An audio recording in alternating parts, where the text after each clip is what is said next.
Thanks for watching Wednesday Debate Live with Taghirit Hussein here on Nile TV International. Tonight we'll be discussing how modern technologies can transform education.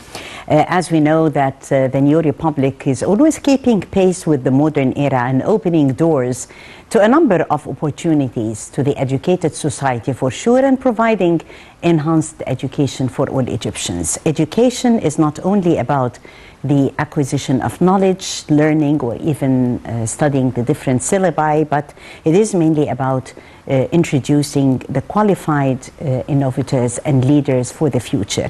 In that regard, President Abdel Fattah al-Sisi had adopted the theory of qualification before empowerment, and this by launching the different leadership programs for qualifying the youth and offering them more relevant and reliable as well as flexible innovative techniques in education.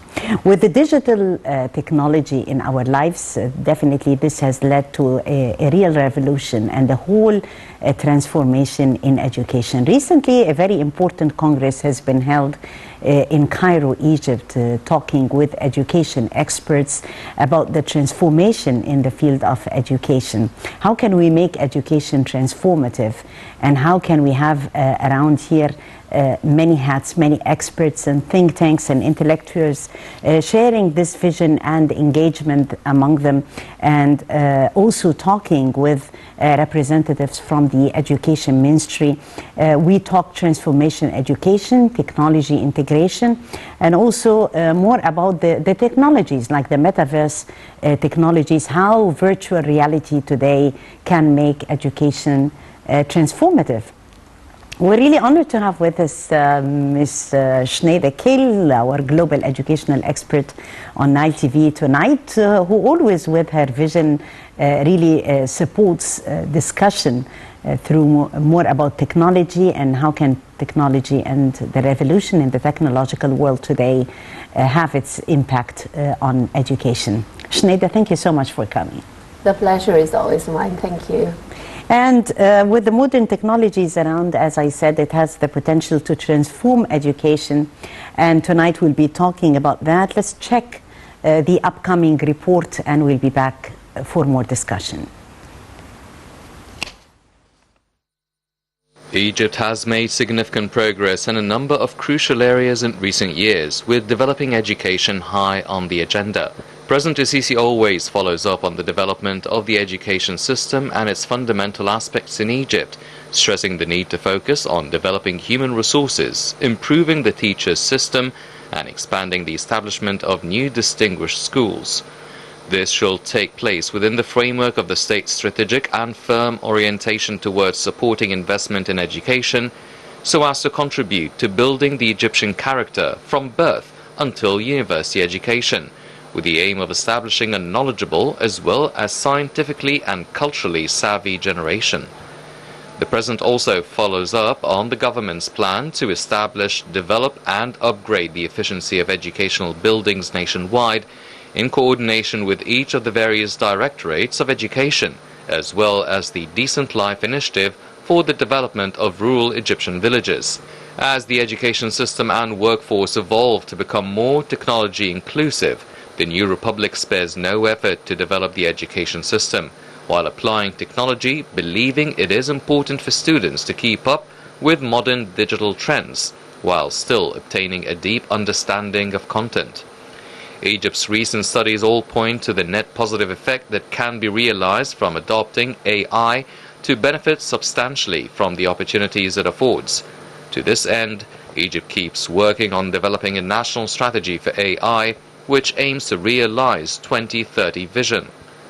It's worth mentioning that the country's keenness on technology integration allows Egypt students to collaborate with peers from all over the world using digital platforms, explore creativity through technological features, engage in higher order thinking processes, participate in inquiry-based learning, and get information from multiple sources. While progress has indeed been made within the country's education sector in recent times, the government's digitalization and transformation plans for developing education will make the coming period considerably more fruitful.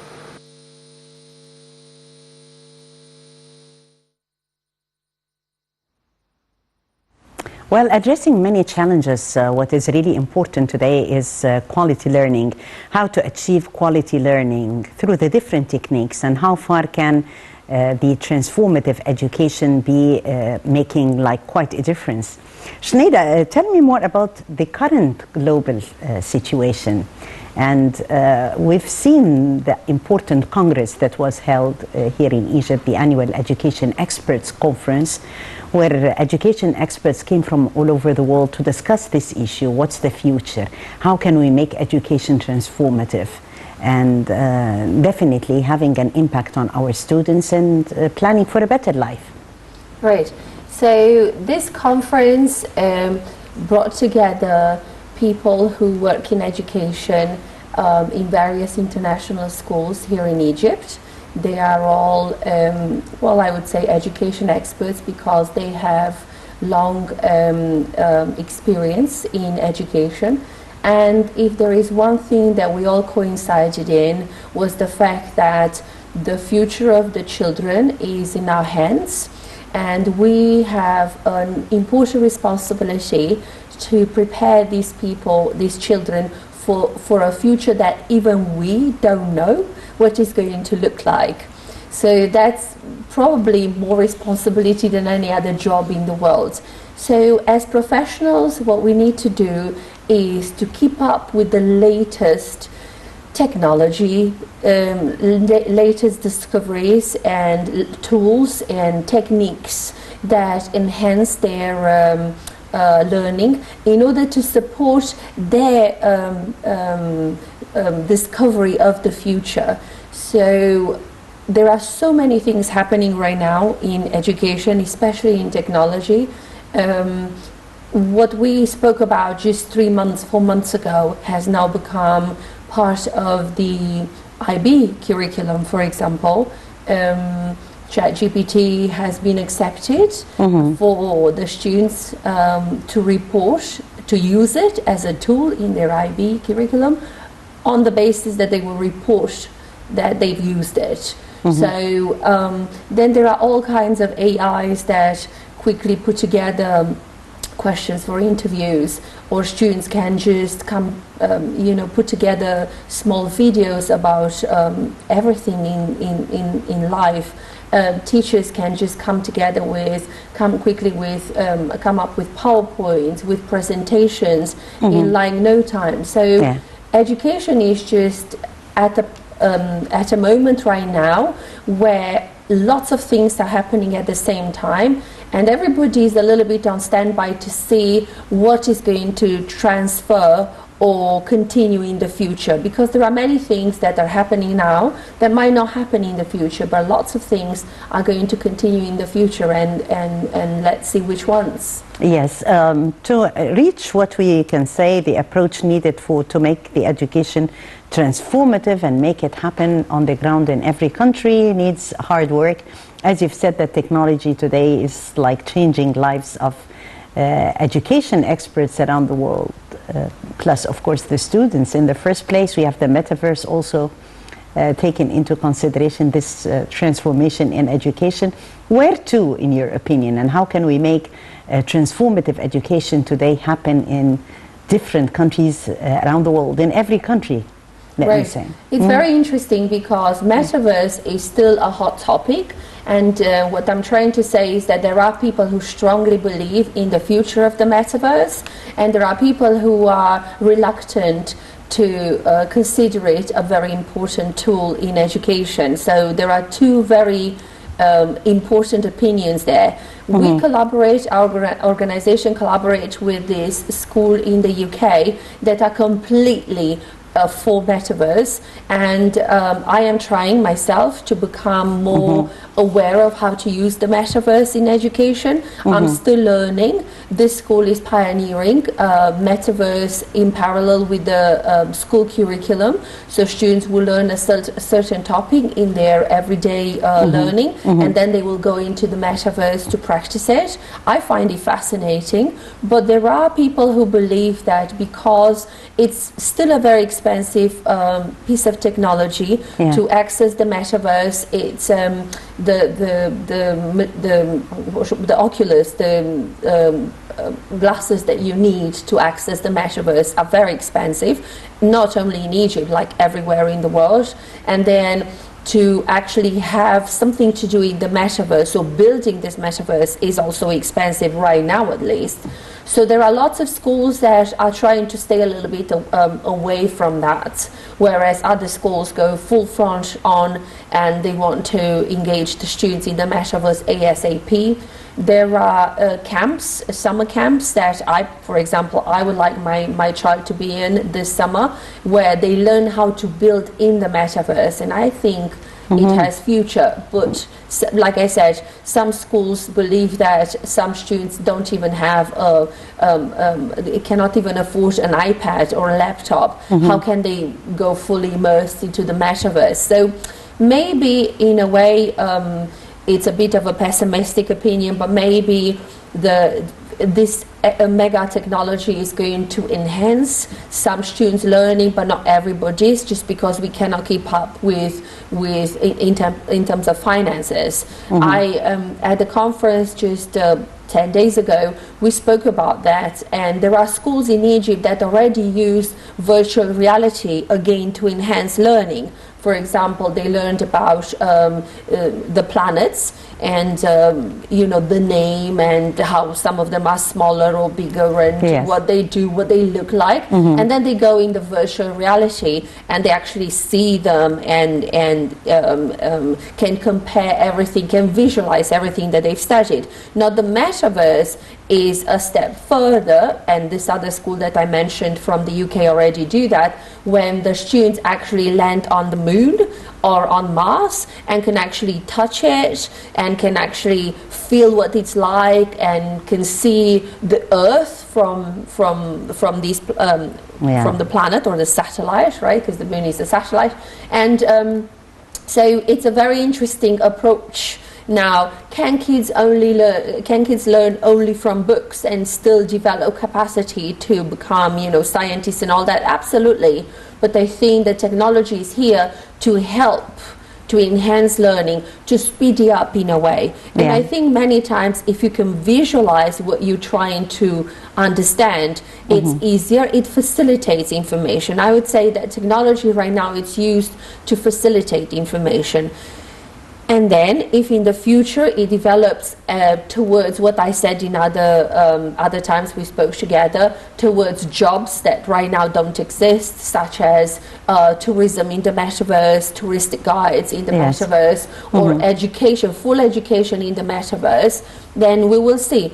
One thing that we agreed on in the last conference was the fact that all these Zoom meetings and Google Classroom things might happen very soon in the metaverse, because at least people can touch, it's a different perspective when you're in the metaverse.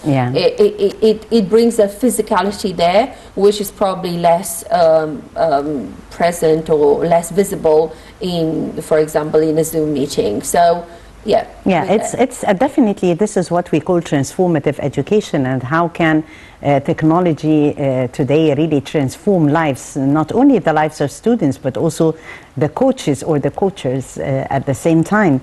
We need transformative education all around the world, but the question is, how far are we prepared, and how far our students today are prepared for receiving such transformation on solid grounds?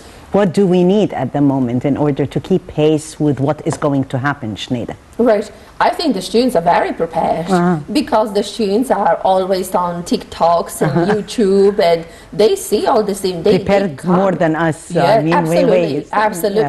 So, I think that's exactly where, speaking to this principal from the UK, she believes that the reason technology is not part of everyday's school is because the coaches, the teachers, and the principals are not prepared to go full speed ahead and accept technology as part of learning. She believes that they are afraid because many parents would still believe in pen and paper as the best way forward. Many parents, when they visit a new school, might say, how often do they use an iPad, or how often do they go on the internet? Because I still prefer a pen and paper.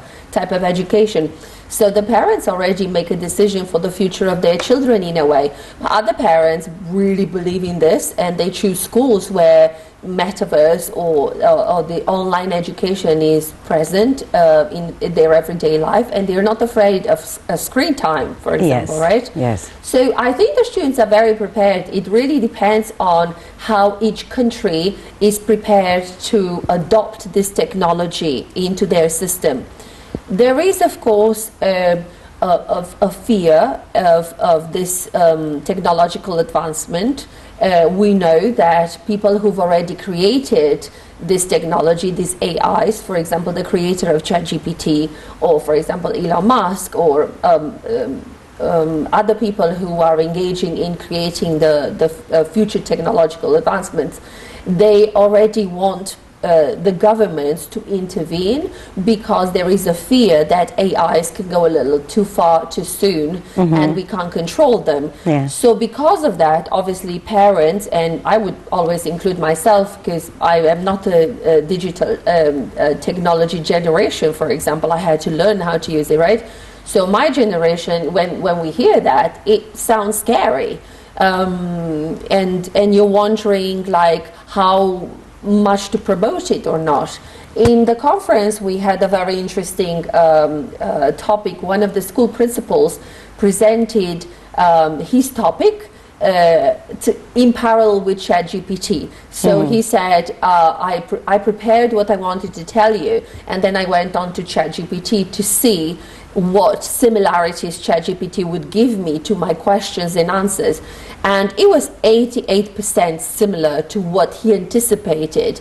Now, he worked a week to create that presentation, and ChatGPT came with those answers in a few seconds. Yes. But for example, he has decided that ChatGPT is a great tool to be used to help teachers with their time management. So, for example, in this school in Cairo, teachers are going to use ChatGPT to fill in their reports, their student report, because a teacher can spend a lot of time creating these texts in which they describe the students, whereas the reports, whereas ChatGPT, by just filling in keywords, produces the reports in no time. So this principal, when he saw how effective this technology was for his presentation and how time-consuming is not to have it, then he's decided to adopt it as a model for right now for filling in reports for the parents. So yes. I think there's always like a positive thing and a negative thing about a double-edged weapon. A double-edged, right? That's technology, and definitely Egypt's new republic is always open to having experts around and also integrating technology in education. Look at our smart universities that are definitely the future, improving the teaching and also the learning process in order to boost the educational systems. Nile TV camera was there at the annual Education Experts Conference. Let's watch more about excerpts from some interviews. Let's watch. Thank you so much, Tagrid, and it's great to be here. And kia ora tātou to all of you watching. That's greetings in our Indigenous language, Māori, from Aotearoa, New Zealand. For us as a country, we are a small country, and we are a country built on a foundation of biculturalism. And within that, we are also trying to have an inclusive education system which represents the diversity of our education system. And so it's been great to be able to be part of this conference today and share some of the concepts on which the New Zealand education system is based. Whilst we recognise Egypt can be very different to New Zealand, Egypt has a very big population, but hopefully some of the concepts that we've been able to share today might be relevant for the Egyptian system. And part of that is equipping students to be ready for the future. So it's less about specific information, but teaching students how to navigate information. So what to do with the information once they receive it, how to assess it, how to think about it critically. But also for us it was important to share today the concept of what we call haora, which is well-being. And that's not just physical well-being, so that's not just about doing about physical education or doing sports.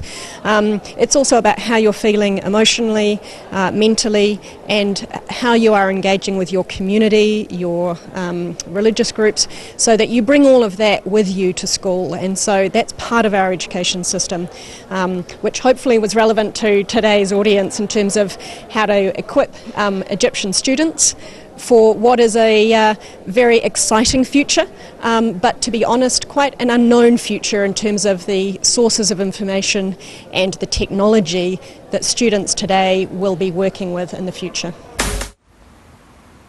Well, thank you so much, Your Excellency, Ambassador Amy Lawrenson, Ambassador of New Zealand. It was great to hear more about her vision vis-à-vis education. And now let's see also the vision of Mr. John Worrell. He was an educational expert, an international educational expert who shared in this Congress. Let's watch. And the expectation is to bring together the wealth of expertise that we already have here in Egypt. There are so many high-quality schools. We have the Assistant Minister here from the Ministry of Education that's supporting the educational reform in Egypt. I think the idea is to make things better for our children, for our parents, for our whole community.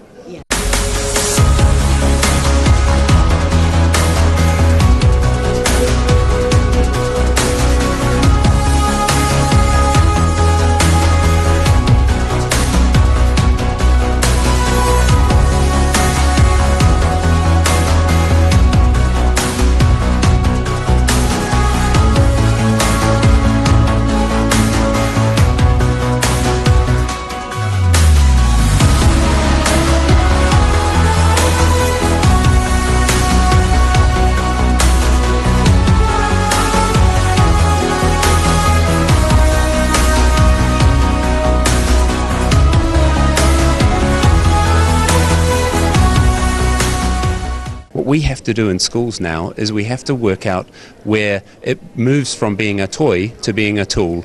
I think the first phases of any sort of development in schools, it becomes a honeymoon period where the technology is used but isn't used in its best way. Our challenge is to move from it being a very new development to something that really does benefit the children. Well, there's a lot of comments in the educational press about this. Nearly 70% of the jobs that our children in schools now will go into have not yet been created. And this is incredibly exciting for us as educators, to be teaching the children for skills to go with the knowledge. So we want our children to be able to apply their understanding, not just recite it back.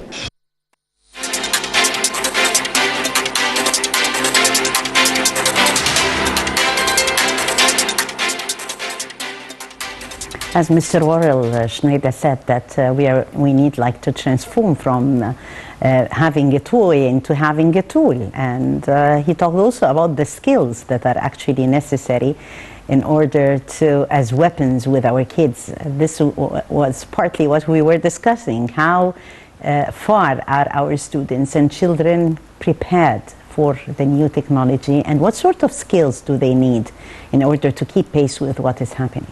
Right, so their school is one of the first schools in the world to actually operate in the metaverse. So it's quite interesting that they go forward with this technology. It's not just them, but the group of schools that they come from. So I think for me the most important skill would be critical thinking. What both the ambassador and Joel said was that we need to teach our children what to do with all this information. So like I also said, our kids are always on the internet one way or the other, and they're bombarded with information and what to do with this information, what to believe, what not to believe. There's going to be, because of these AIs and videos and stuff, there's going to be a lot of fake videos of people who sound just like the real people. How to identify that? Of course, one of the most important tools in the future is for people who can develop technology which can demask all this fake information via this technology, for example, right? So one of the skills is critical thinking. The other skill is, for me, is always curiosity. Allow them to discover for themselves. If 70%, like Joel said, 70% of the jobs that our kids are going to have are not even here yet, then let them lead, let them discover, because those jobs are going to be led by them, and they're going to be the creators of those jobs. So obviously design, technology, everything to do with how to build in these systems, so that they are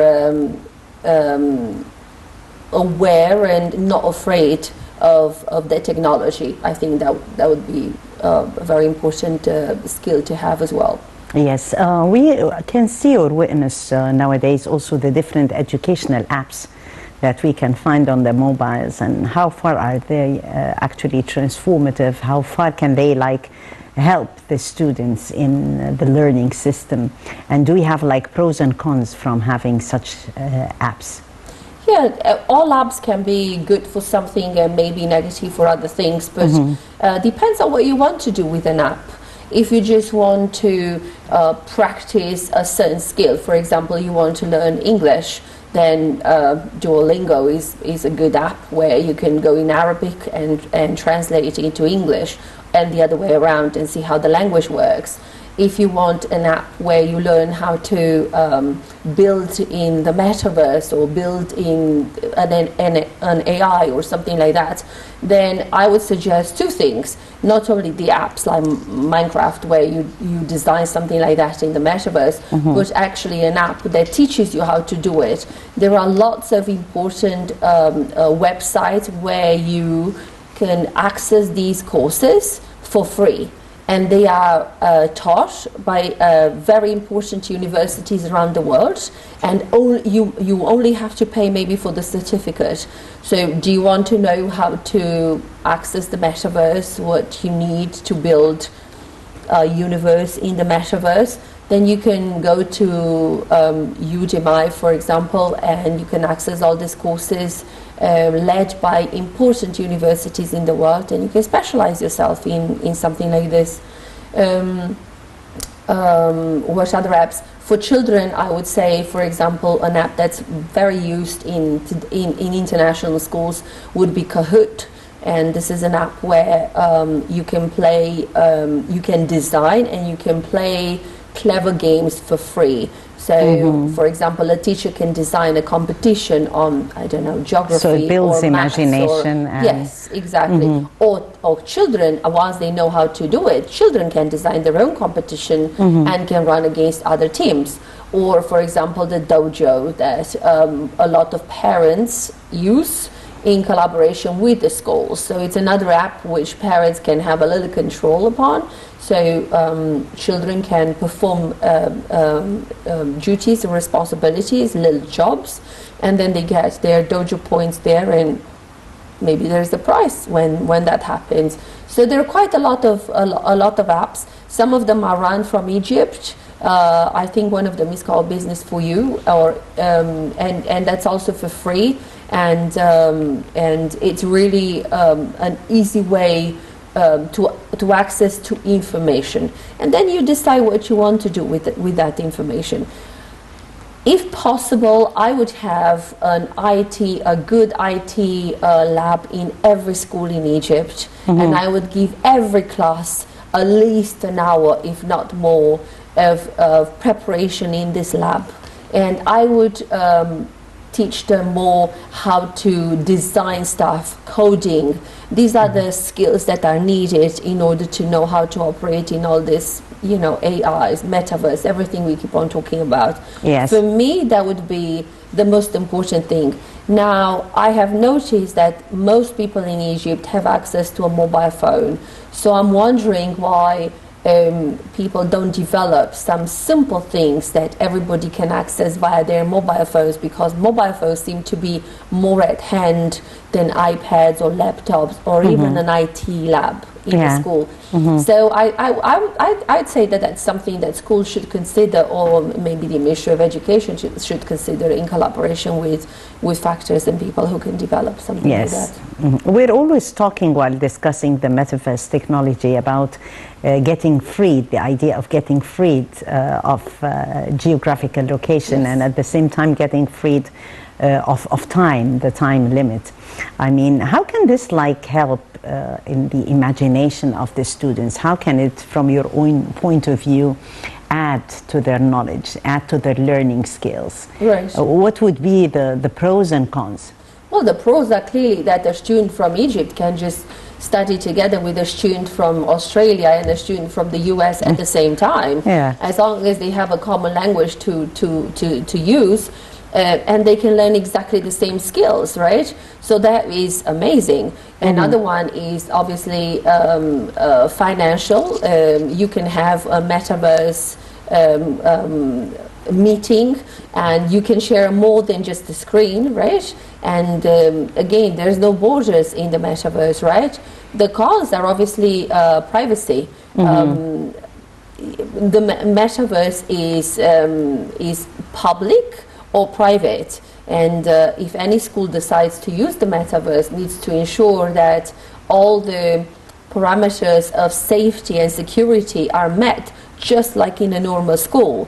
You don't want your children to be in the metaverse and somebody, having access to that place at the time that your children are there, right?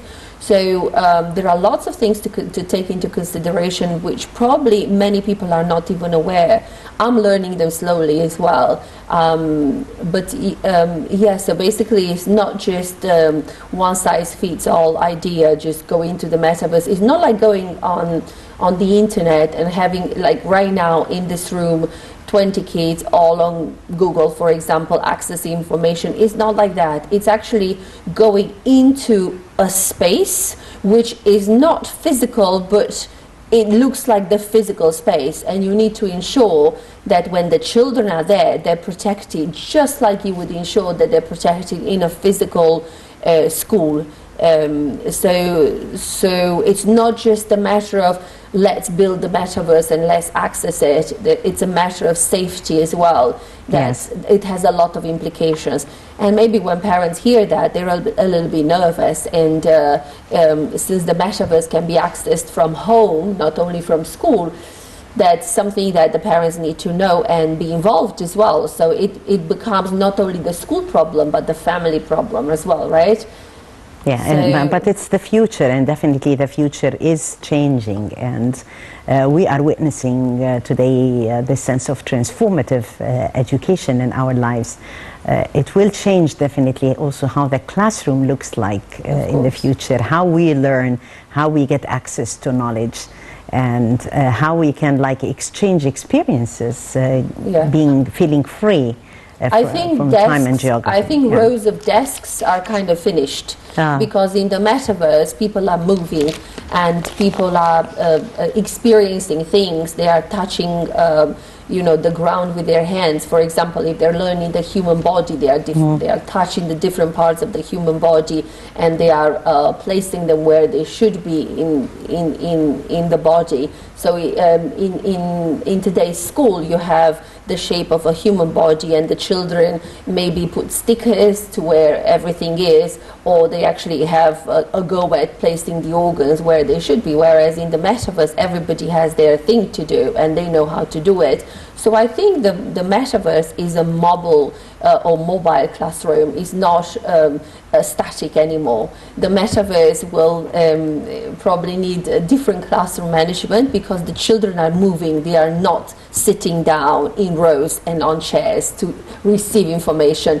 They are experiencing the information. Yes, experiencing the information, and this is the transformative education that we talked about tonight. I think very much Mrs. Senida Kehl, Global Educational Expert, joining us exclusively on Nile TV International. Thank you, Senida, for coming. Thank you so much. Thank you for having me. Thank you very much. Great information and always adding value. Thank you, my dear. Thank you. And I thank you, dear viewers, for joining us. We discussed tonight education, educational transformation, and the future. I'm Taghreed Hussein. Many thanks for watching.